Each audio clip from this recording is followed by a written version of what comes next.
the ordinance that you tried to pass, that you won't, or you can't. My understanding is you want 3 more kinds of dogs on this ordinance. I witnessed 2 weeks ago a pet bull my neighbor's dog report, and it was pretty tragic. I chased the dog. I watched the cop shoot him 4 times. 4 times, 3 times just to get the dog to go down.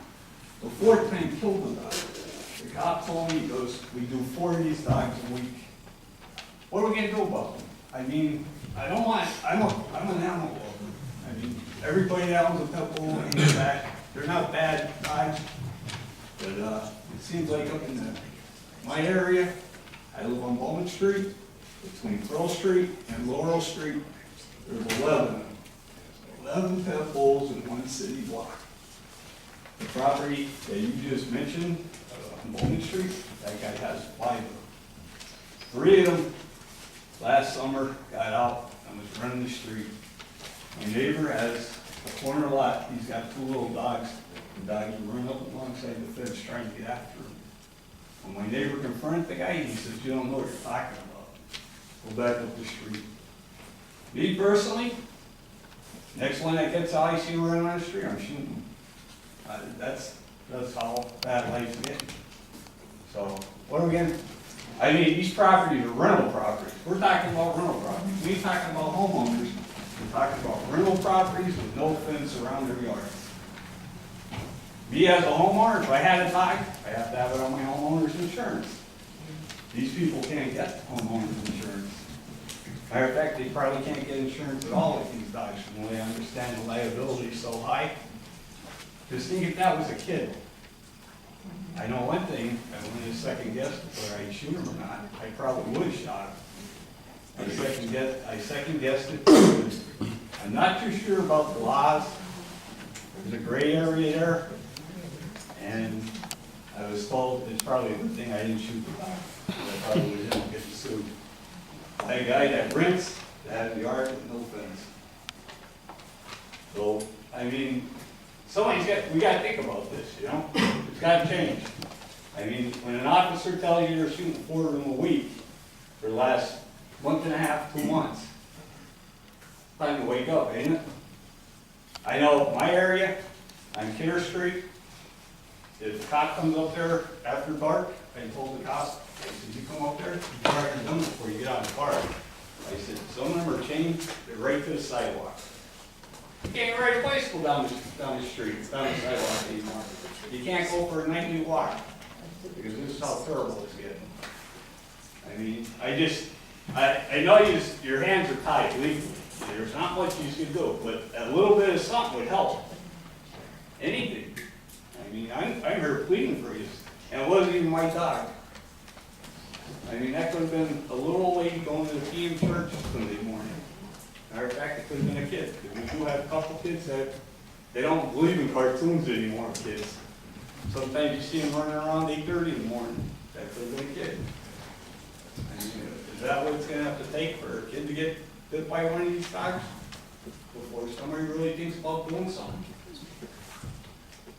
I mean, I'm upset over it, actually. I mean, I'm really disgusted. I grew up in that neighborhood. I grew up on Pearl Street. I only live a block away from my family's home. And if you walk down the alley between Bowman Street and Kidder Street, you guys are always complaining about money. You can make a handful of money with all the violations there in that alley. If one city cop sat on Kidder Street, corner of Pearl Street, for 2 hours, I bet you can make $1,000 in citations. Because people drive up the one way, the wrong way. I mean, it paid for the city cop just to sit there for the 2 hours. I asked the city cop one time, how come he doesn't sit in these neighborhoods? And he gave me an explanation, and it's pretty understandable. He says, well, think about it. Somebody could walk up on him, back of the car, put a bullet in my head, and then he's got bragging rights for the next couple of days until he gets caught. I mean, if the city cop's afraid to sit in the neighborhood, what are we supposed to do? We live there. I mean, come on. I'm not here to ask you to do any favors or anything. I'm only here if I do remember correctly, a couple of you did walk when you were going up for re-election. You did walk the neighborhood. Mayor, you walked it. I remember seeing you. You didn't come to my house, but I wasn't home. I wish you would have. I just offer you, hey, any night you want to go for a walk through my neighborhood, I'll go with you. It doesn't have to be dark. I mean, any evening, we'll go take a walk. We'll look, check these properties out.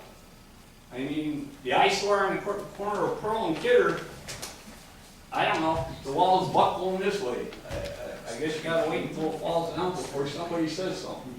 And the people that own it, the lady lives in Hazelton. So I guess we're gonna bring Hazelton to East End. Mr. Hall, I don't know if you're finished or not. I don't want to. No, you go right at it.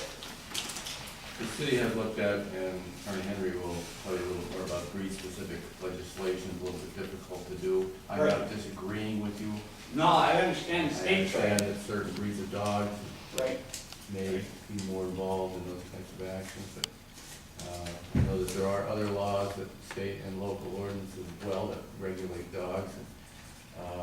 What may be an alternative is vicious dog ordinances or those dogs that have a propensity for being involved or exhibit dangerous behaviors such as the ones you're talking about. It was some time ago when the council was looking into that. Right. And that was the problem we ran into. was Yeah, breeds. yeah, I have 3 other different breeds. It's not something that's very easy to pass. No. Because any dog certainly can hurt anyone, but certain breeds of Well, dogs. What you witnessed, I can appreciate that. I'm sorry to interrupt you, but what I'm saying is, if you look at the percentage of these properties that people own that only dogs, please, rental properties. The rental properties. I know that Drew and the mayor are well aware of what you're speaking about. I mean, they're supposed to be Back inspected, and forth. right? Maybe we can take a hands-on, closer look at that area if we haven't already. Yeah, I'll check with animal enforcement and have them follow up with this specific property. And off the top of my head, that number of dogs on one property seems to be in excess of what's allowed, but we'll have somebody. Well, that number, I was told by a neighbor that lives down the street, that's a house down the street from me, but like I said, last year, 3 of them got out, and there's no fence around his yard. And I mean, hey, when you gotta live in a neighborhood where there's no fences and you got these kind of dogs, what are you supposed to do? You're supposed to We're walk gonna around. spend some time there, I'm sure, and I'll follow up with you. Thank you, though, for bringing me. Like I said, even night you guys wanna go for a walk, just give me a buzz. All right.